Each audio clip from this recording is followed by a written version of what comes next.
Pessoal, de volta aqui com mais um conteúdo do RH Summit.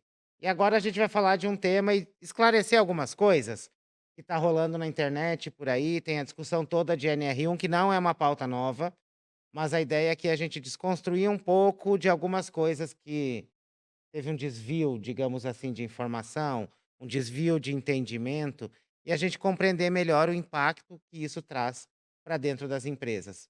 Eu costumo dizer que a NR1 vai trazer para a gente um diagnóstico de maturidade ou de imaturidade de gestão. Quem está puxando a pauta, conscientizando as pessoas é o RH, é o departamento pessoal, é a área de saúde do trabalhador, mas isso aqui diz muito mais sobre a gestão, sobre a liderança e a forma que a cultura da empresa se materializa nas pessoas, do que propriamente o trabalho que a gente está fazendo em RH. Então, o cuidado vai um pouco mais adiante. Então, a gente vai falar um pouco de fatores de riscos psicossociais na NR1. E o meu convidado para esse papo aqui é o Cláudio Vicente. Ele é gerente de operações da Mednet, nosso parceiro aí, patrocinador do RH Summit. Bem-vindo, Cláudio, para esse bate-papo que é importante a gente quebrar algumas coisas que foram distorcidas no mercado, né?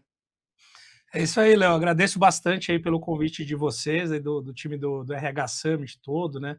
Esse time top aí, né? Falando de RH, vocês hoje acho que são aí o top do processo aí em recursos humanos. E a ideia é exatamente essa, Léo, a gente tratar um pouquinho do tema da NR1, né? A gente sabe, como você comentou, não é um tema novo, né? Mas nós tivemos algumas mudanças importantes aí nos últimos tempos, né? O próprio a atualização do guia do governo também deu hoje uma visão diferente daquilo que a gente tinha no início, né, da chegada da nova NR1, né, que já teve aí o primeiro adiamento, né, pode ser que a gente tenha um segundo também, está todo mundo na expectativa para saber, mas acho que o objetivo do nosso bate-papo é bem esse, né, a gente tentar alinhar principalmente aquilo que é processo normativo, né, ou seja, aquilo que é obrigação da empresa entregar nos processos de riscos psicossociais, e aquilo que é relação de saúde mental, né, que é um outro processo, que é uma consequência da introdução da validação dos riscos psicossociais para o processo de saúde mental do colaborador. Tá? Então, um dos pontos principais que a gente gosta de comentar de início é a diferença de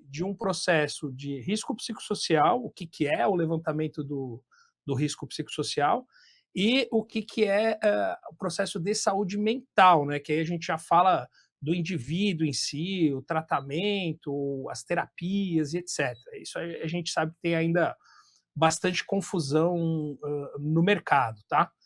Show. Bom, então eu coloquei na tela aqui um quadro para a gente entender um pouquinho essa diferença entre risco psicossocial e saúde mental, né? Qual que é a diferença disso na prática?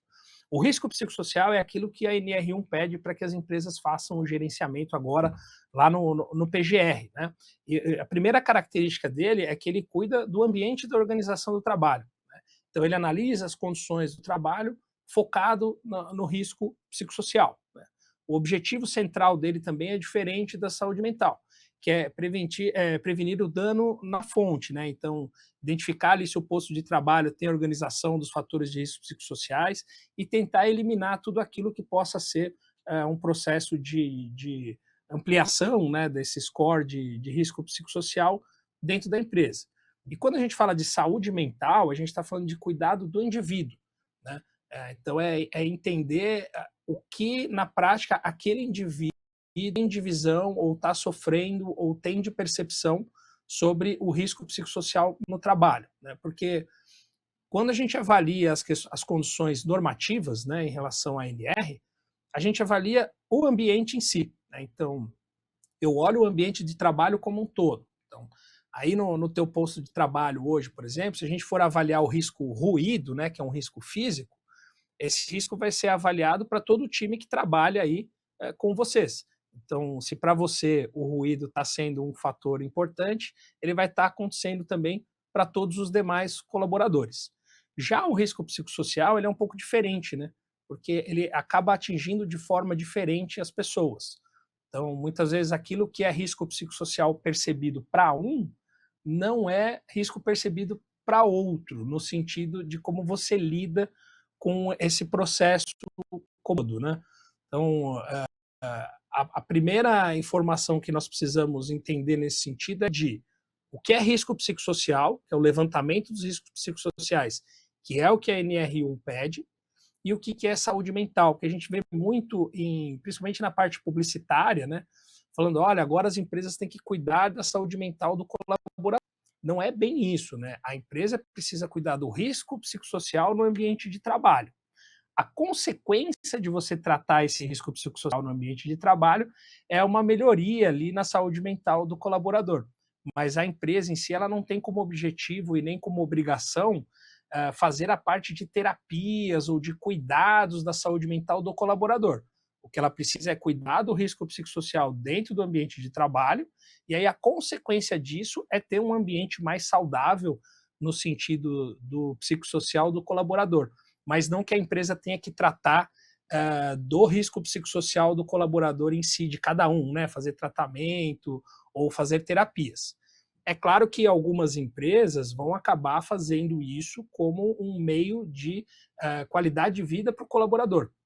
Então, é muito comum a gente ver as grandes corporações indo além daquilo que a norma pede. Então, além de eu tratar o levantamento dos riscos psicossociais, eu também disponibilizo, às vezes, para o meu colaborador outras plataformas ou até mesmo terapeutas e psicólogos para tratar de forma individual com cada colaborador essa vida da saúde mental. Então, o risco psicossocial é o aspecto da empresa como um todo, né? É a visão daquilo que é risco psicossocial e aquilo que precisa ser feito para esse levantamento.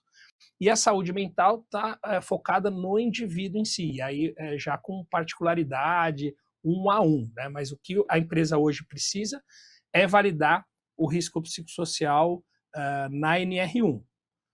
Mas, Léo, é importante a gente lembrar também que o processo de risco psicossocial ele não vem só do PGR e dessa nova NR1. Né? Ele existe já há bastante tempo na cronologia, se a gente for olhar em relação a fatores de risco psicossociais. Né?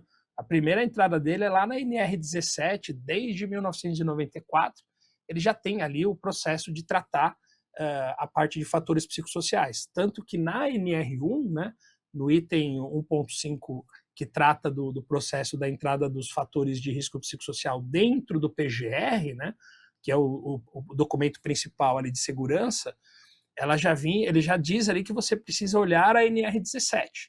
Então é onde entra ali, por exemplo, a condição da AEP, que é a análise ergonômica preliminar, né? Então, para lidar com o risco psicossocial, não é só o PGR. Né? Eu tenho o PGR como princípio inicial, eu tenho a AEP, que é a avaliação ergonômica preliminar, eu tenho o canal de denúncia para o colaborador poder executar essas operações, eu tenho que desenvolver um score, né, de saúde mental para eu saber para cada departamento como que está esse score, se está alto, médio ou baixo. Né?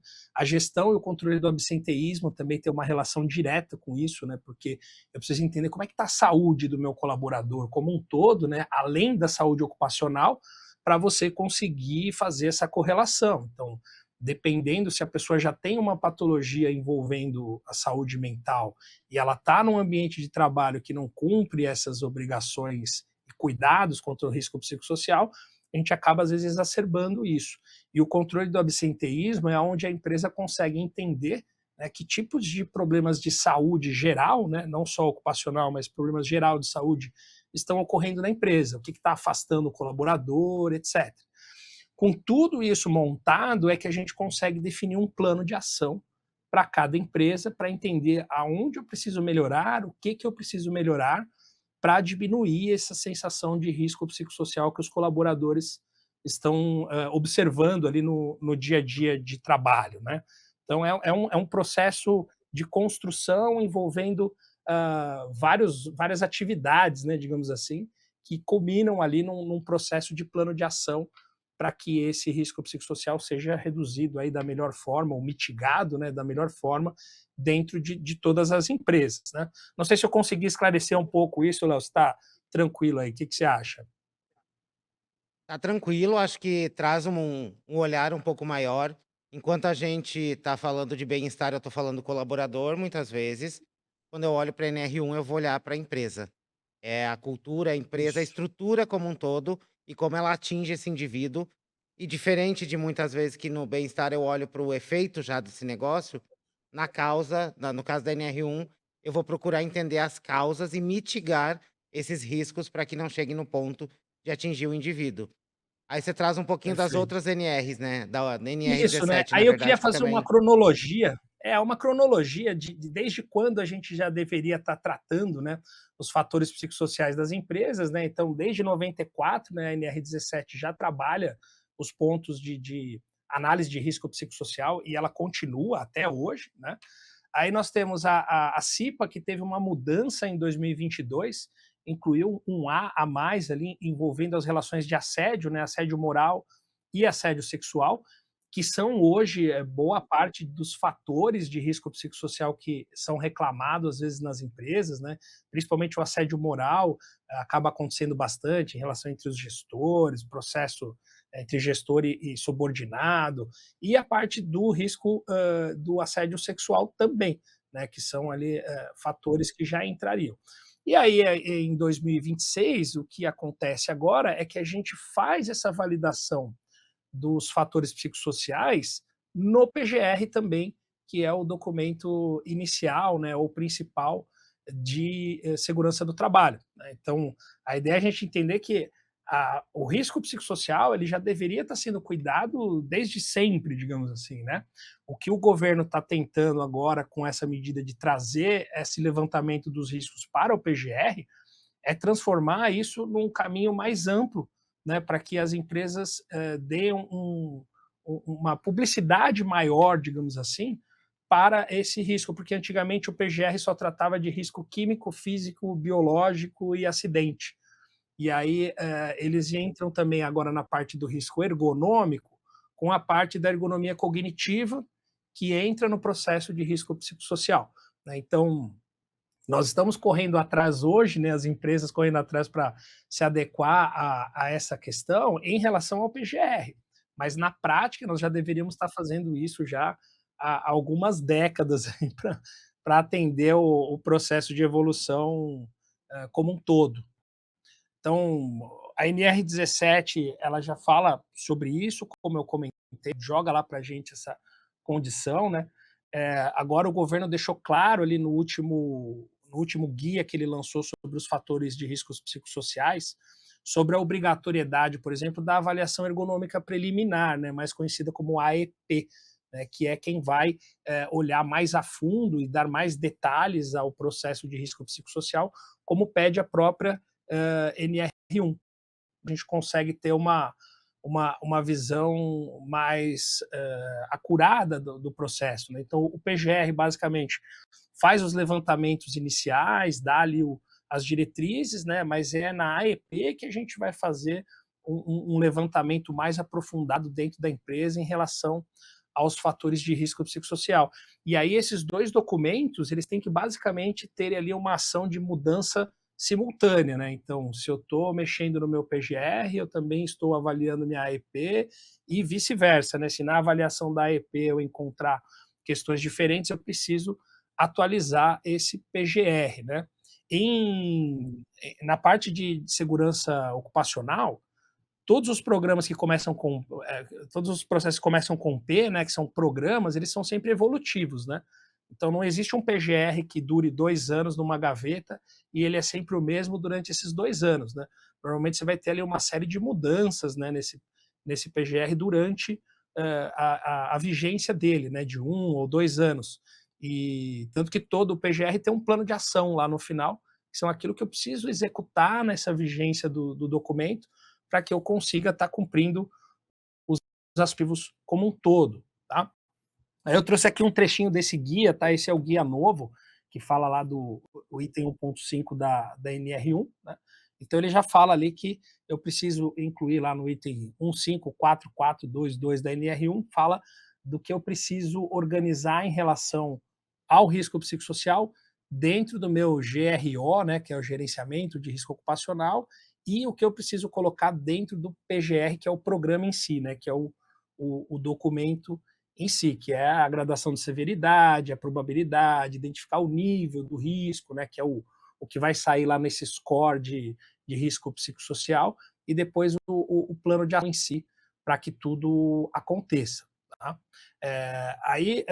Uma coisa importante é que, para levantamento de risco psicossocial, eu preciso obrigatoriamente da participação dos colaboradores. Não é um risco que eu consigo identificar apenas validando o ambiente, né, como a gente faz nos riscos físicos, químicos, né, ou biológicos, ou de acidente.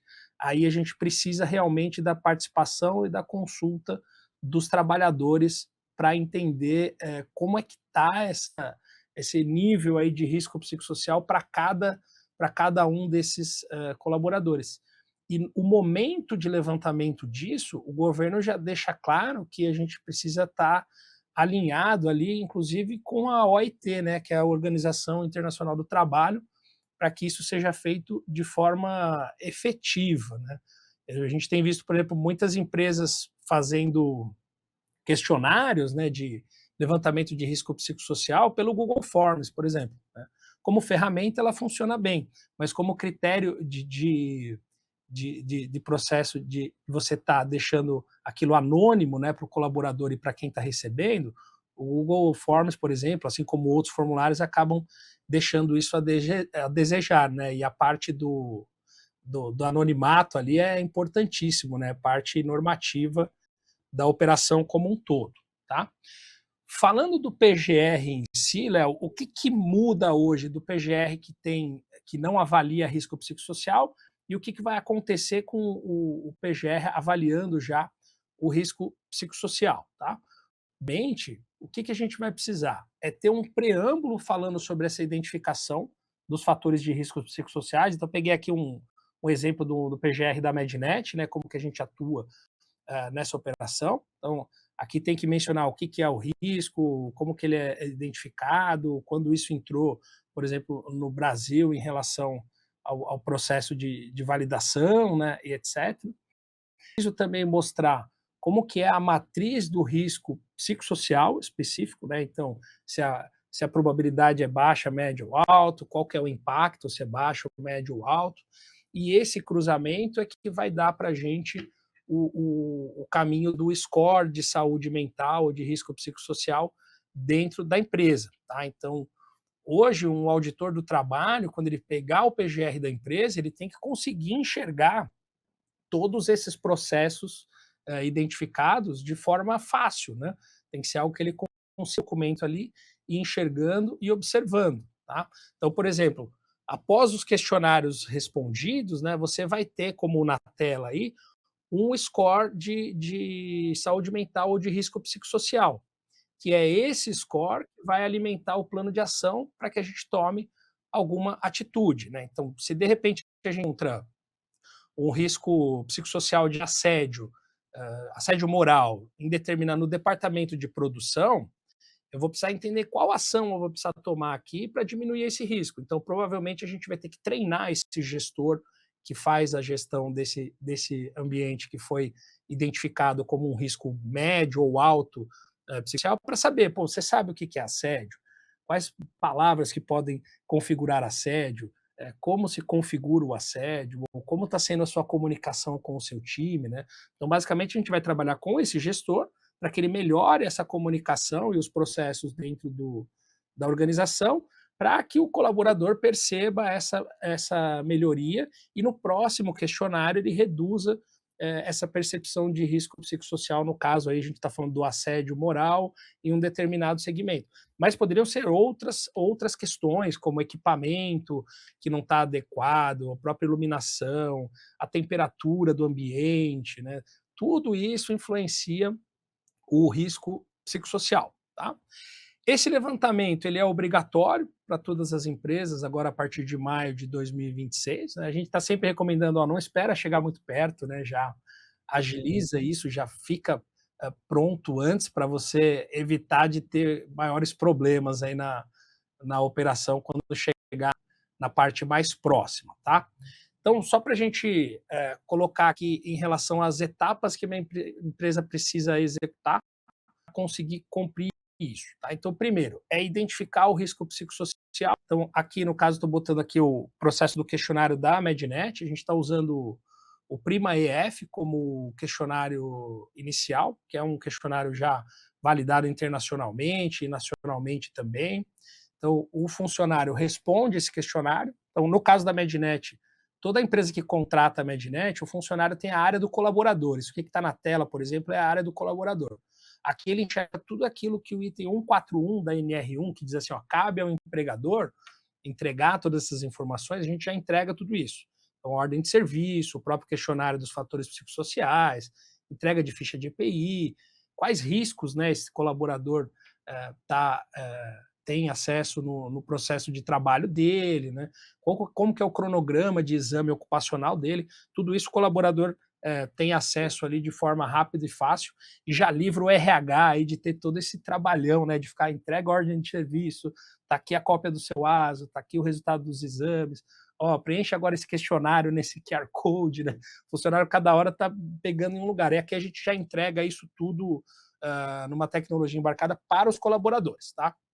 Ele acessa com login e senha pessoal, tudo que ele faz aqui dentro desse acesso, existe um log jurídico, então, num processo trabalhista que envolva o fator de risco psicossocial ou essas outras demandas do item 141 da NR1, a gente consegue comprovar depois juridicamente para a empresa que o colaborador teve sim acesso a tudo isso e teve o cumprimento normativo feito, né? Então, o segundo ponto, depois do levantamento dos riscos psicossociais, a empresa ter um canal de denúncia disponível para os colaboradores, tá? Então, principalmente para as pequenas e médias empresas que acabam não investindo em tecnologia para ofertar isso para os colaboradores, a Medinet hoje já oferta um canal de denúncia validado e certificado para os nossos clientes, tá? Então, ele pode tanto usar o canal de denúncia da empresa, como usar, por exemplo, o canal de denúncia da Medinet para conseguir entender o que está acontecendo no processo como um todo, tá? Porque às vezes no questionário o colaborador coloca ali que não tem risco psicossocial de forma geral, mas dependendo do que acontece no ambiente, ele pode de repente ir lá no canal de denúncia e fazer alguma deles se sentir mais à vontade em fazer uma denúncia no canal de denúncia ali, que é anônimo também, né, do que às vezes respondendo o psicossocial. Ambos são anônimos, mas por vezes a gente vê que o colaborador às vezes usa mais o canal de denúncia do que o questionário em si para se expressar ali em relação a essas condições. E isso aqui é muito importante para gerar evidência, tá? O que tem acontecido já de processos trabalhistas envolvendo o fator psicossocial, o que mais se pede é evidência, né? Qual é a evidência de que a empresa cumpriu tudo isso? Então, eu tenho evidência de que teve um canal de denúncia, que o funcionário tem condição de se expressar por ali, eu tenho evidência de que ele fez ali o questionário de fatores psicossociais para gerar o score de saúde mental, eu tenho evidência de que aquele plano de ação que saiu lá no PGR em relação a fatores psicossociais, a empresa está cumprindo eles, né? Não adianta só ter o plano na gaveta, a gente precisa executar ele, né, para que ele tenha essa visão. Tá? Então, tem um pouquinho do nosso canal de denúncia aqui, que a empresa configura, ela pode criar o comitê de gestão das denúncias dela mesmo, ou ela pode passar isso para um terceiro executar, e esse terceiro pode fazer essa evolução das denúncias sem interferir com o RH ou com a própria gestão da empresa como um todo, né? Então, é um tema bem importante e que vai muito nesse processo de certificação e de criar registros, né, de que a empresa está com essa operação na íntegra, tá? Então tem um dashboard aqui para você ver todas as denúncias, evoluir, é bem, bem interessante essa ferramenta. Mas aí para quem estiver lá no RH Summit também, a gente vai estar com o stand junto com vocês lá, e aí ele pode ter mais acesso mais próximo, entender melhor essas ferramentas todas, como que elas funcionam e como isso pode auxiliar o RH no sentido de ação, no sentido de manter isso tudo bem fácil de acesso, inclusive para processos de auditoria fiscal, seja ela do governo, seja das próprias auditorias que as empresas fazem de forma privada, né, para entender a ação como um todo. Tá? Então, essa plataforma ela cumpre ali todos os requisitos legais, né? Então, desde a identificação do risco psicossocial lá na NR1 através do PGR, depois passando pela questão do score, que é o resultado desses levantamentos do PGR. Esse score passa para a gente a possibilidade também de ser captado mais informações através do canal de denúncia, né? E também o processo de plano de ação, que é a parte mais importante, né? Não adianta nada a gente fazer todo esse levantamento se a empresa não colocar o plano de ação em ação, né, para que as empresas consigam avaliar tudo isso.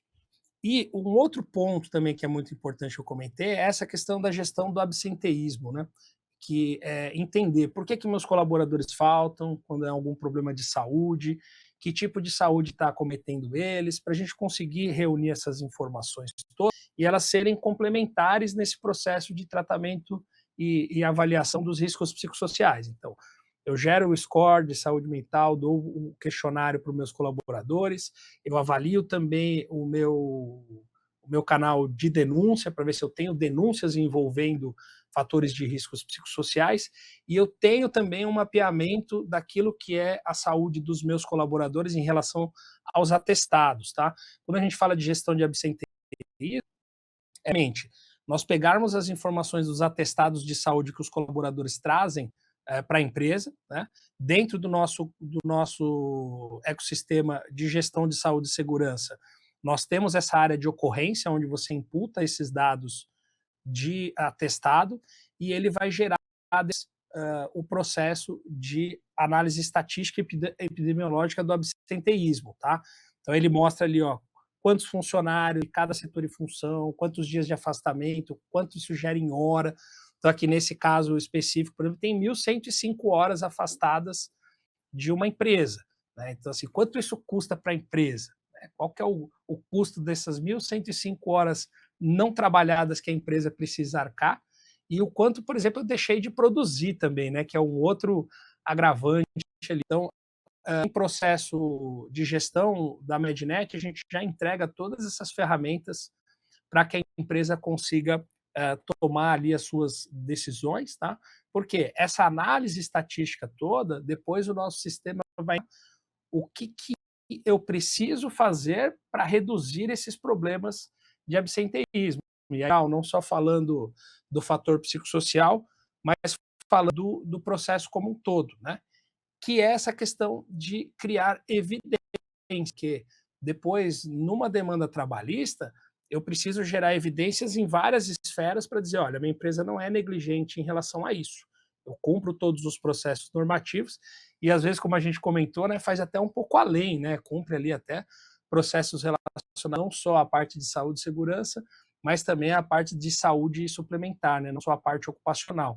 Então, a gente sabe que tem grandes empresas que já cuidam dessa operação junto aos colaboradores, mas eu preciso gerar essas. Então, por isso é importante que a empresa tenha condição, principalmente, né, hoje em dia, de conseguir gerar essas evidências e deixar tudo isso ali disponível para que você possa utilizar e avaliar tudo o que acontece e até usar isso como ferramenta de defesa, né, em processos trabalhistas que envolvam não só a parte de fatores psicossociais, mas também o fator psicossocial e tudo aquilo que permeia as obrigações normativas, né?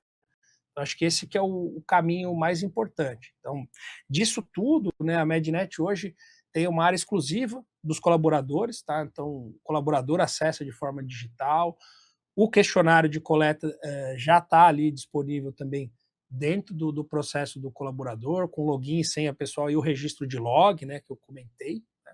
Ele é aderente ali às normas da LGPD e de sigilo também, tudo isso é o que preocupa muito a gente, porque a gente tem todos os nossos dados aqui basicamente são sigilosos, né, estão envolvidos a saúde do colaborador, dados pessoais, né, então tudo aquilo que a LGPD fica bem em cima, né, nesse processo, e essas ações todas ficam disponíveis ali direto na nossa plataforma, né? Então, o que ajuda bastante na execução. Tá? Deixa eu só tirar aqui agora a minha a minha apresentação aqui. Não, mas Então, bacana, acho que deu para dar uma boa passada por vários pontos. Acho que a galera entender que não é uma IA que vai fazer isso, não é um exata checklist no Excel que vai fazer isso, e que a gente vai ter que olhar para muitas coisas para trás e não é simplesmente o RH que tem que fazer isso. O RH vai processar, tomar o cuidado, mas a gente precisa olhar para os nossos líderes, a forma que a cultura ela acontece dentro da empresa. Então, Cláudio, obrigado pela aula que você deu aí. Galera, depois, ó, tô falando sem combinar com eles, tá, gente? Esse material depois, se vocês quiserem, a gente pode deixar aqui em cima para isso, a vocês gente baixarem e disponibiliza conhecerem sim. mais. A gente disponibiliza, eu tenho até um material mais completo, né, eu acho que eu vou até te mandar essa base dessa apresentação aqui, eu fui bem nos highlights ali para a gente Uhum, entender, principalmente aquilo que é obrigação normativa e aquilo que é desejo de auxílio de algumas empresas em relação à saúde mental, né, do colaborador, mas é muito isso que você comentou, tá? Acho que se a gente precisa dar aqui uma dica importante é essa, né? Eh, Trabalhar com melhoria no fator de risco psicossocial é um trabalho de todos, né. Como você uhum, comentou, o RH é, na maioria das empresas, a linha de frente, né, de que vai fazer toda essa gestão, que vai contratar os fornecedores para executar essa operação, que vai gerir tudo isso, depois também colocar em ação esse plano de ação. É um trabalho de construção, né, não é um trabalho que acontece do dia para a noite, né, não é porque: "Ah, eu fiz um PGR novo aqui, agora eu tô tranquilo, tô com tudo certinho, respondi um questionário", isso é uhum, apenas o início, né. O mais importante é a gente conseguir mudar realmente essa cultura dentro das empresas quando a gente está avaliando os fatores de risco psicossocial, tá. Mais uma vez agradeço bastante aí, Léo, pelo canal, pela oportunidade, e a gente se vê no summit aí logo logo, né, já está chegando, e todo mundo uhum. que quiser pode passar lá na Mednet, nós vamos estar com 7 especialistas lá da área, falando com os times de RH sobre as soluções, não só de fatores psicossociais, mas tratando tudo aquilo que é, processo de saúde e segurança ocupacional. E o time de RH que estiver lá participando do Summit vai conseguir trabalhar e ter essas evoluções todas, esse aprendizado, junto com a maior empresa de saúde e segurança hoje do Brasil, que é o Grupo Mednet, né. Tem hoje uma presença nacional, temos 63 unidades próprias aí trabalhando no Brasil todo, literalmente. Inauguramos uma ontem aí na capital, também mais uma aí na capital, acho que é a nossa sexta unidade na capital, aí no bairro de Santana. E vamos crescer junto, né? Vamos da melhor Uhum. forma para trazer as melhores soluções para o time de RH, que hoje é sem dúvida o nosso maior parceiro de negócio em todas as nossas operações aqui do grupo. Fechou então, pessoal. Daqui a pouquinho eu tô de volta com mais um conteúdo aqui. Já vai anotando aí no caderninho e depois compartilha que a gente gosta de ver. Até mais.